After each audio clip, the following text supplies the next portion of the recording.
जी। सबसे पहले हरियाणा प्रदेश के तमाम ओबीसी एससी भाइयों को जय भीम जय भारत।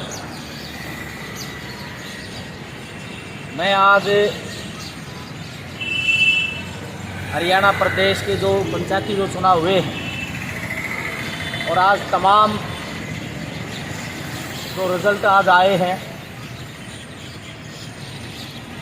और इस चुनाव के अंदर अब की बार जो पंचायती जो चुनाव हुआ है इसमें पूरे प्रदेश से खास करके कमज़ोर पिछड़ी जातियों के और एससी में भी जो कमज़ोर जातियां थी इन तमाम समूहों के बच्चों को अब की बार जो सरपंच बनकर के आए हैं हम उनको सबसे पहले मुबारकबाद रोहतक के जिला ओबीसी की तरफ से एससी की तरफ से मुबारकबाद देने के लिए आज पहुंचे हैं। लेकिन उसके साथ साथ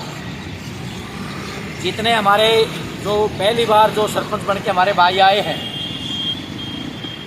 या जिला पार्षद बन के आए हैं या ब्लॉक समिति में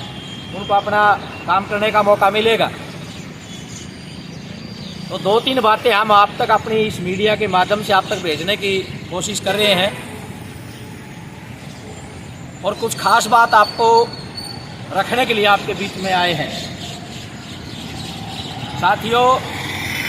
ये जो सरपंची है या ब्लॉक समिति जिला परिषद का जो आप खास करके जो जनरल सीटों जो आप लोग जीत के पहली बार निकले हो, एक तो ये 5 साल की बजाय हमें सूचना मिल रही है कि 2-3 साल और 4 महीने का लगभग इसका समय रहने की आशाएं है। हमें पता है कि ये लगभग हो चुका है। मैं इस मीडिया के माध्यम से इतना ही कहना चाहता हूं कि आपके पास बहुत अच्छा मौका है। अपने लोगों में एक मैसेज देने का वक्त है कि हम जिन लोगों के लिए बने हैं,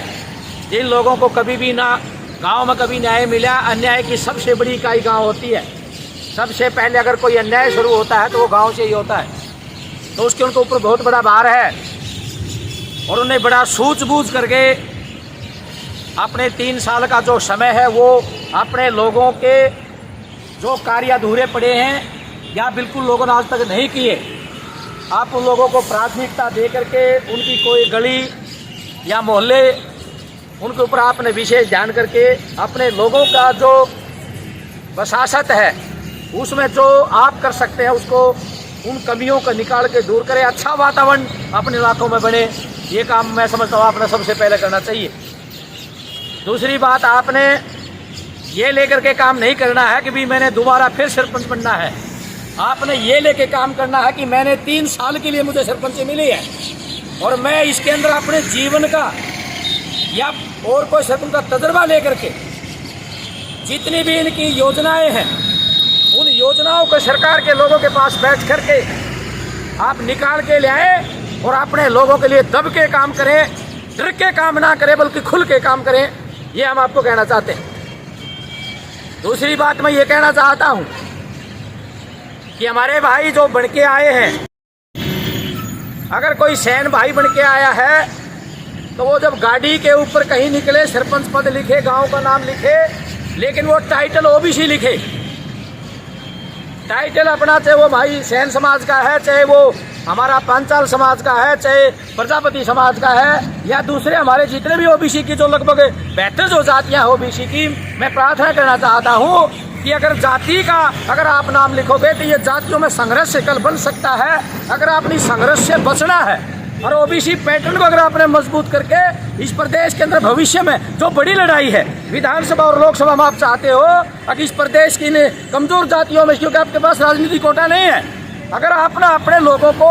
बड़ी लड़ाई में अगर जिताना है तो आपने ओबीसी पैटर्न को अपना करके जातियों की बजाय आप अपनी गाड़ियों पर अपने घरों के आगे नाम प्लेट लगाइए और अपने नाम के पीछे आप ओबीसी शब्द टाइटल का इस्तेमाल करें। मेरी ऐसी भी आप लोगों से हाथ जोड़ के प्रार्थना है और खास करके आज इस मौके के ऊपर हम आपको फिर दोबारा से बधाई देते हैं कि बहुत लंबे संघर्ष के बाद इस प्रदेश के अंदर इन कमजोर जातियों के लिए बहुत लंबे समय से संघर्ष चला हुआ था। मैं उन संघर्ष वाले साथियों को, जो इस प्रदेश में जितने संगठन लगे हुए थे,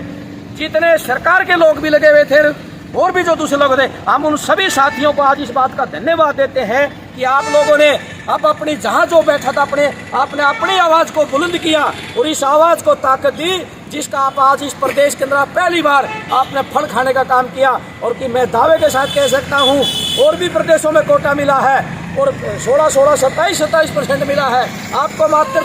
8% मिला है, वो केवल सरपंची में मिला है। कितने सरपंच जीत कर आए हैं? ओबीसी के जो हमारे पास एस्टीमेट आया है, अब जो पिछला जो सेकंड जो चरण का जो रिजल्ट आया था, आज का तो हमारे पास डाटा नहीं पहुंचा है, लेकिन सेकंड चरण तक का जो डाटा था उसमें 323 आदमी का हमारे पास जो ओपन से जीत के वो एससी के आए थे और लगभग 400 कुछ सरपंच हमारे ओबीसी जनरल से जीत के जो कोटे से जीत के आए थे। लेकिन जो आज का जो रिजल्ट